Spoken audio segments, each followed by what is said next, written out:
Hi, I'm Albert Gibbs, and welcome. Today's show, we're going to be talking about ways to protect yourself from ransomware. Let's go have some fun and have a great conversation.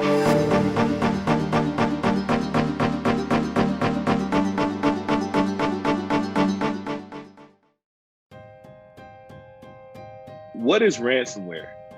People always confuse ransomware with a lot of different malware and things like that. So, ransomware is when you have someone that is attempting to get access to a company's database and their data, mostly with their employees, so that they can take that information. You got to think about when you work somewhere, you're going to give them your social security number. They're going to have your banking information. They're going to have your personal address. So, ransomware is where, hackers and people that like to play in the dark web get that information, then they resell your information on the dark web to the highest bidder, so someone can assume your identity or someone can just try to come into your account and wipe you out. So that's really what ransomware is at a high level. For your everyday person that is not in a technical role or they don't work in a highly secure environment, there are a lot of just very basic things that you would need to do to protect yourself from ransomware. One of the first things is to never use a default password. Default passwords are the most easiest things to hack. You also want to make sure whatever security software that you have on your computer is always up to date.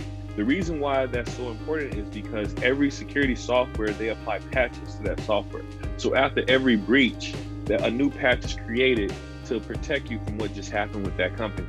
Another thing is, and this is something that's become very, very, very popular, is text messages that'll send you something, hello, Albert, you have a UPS package.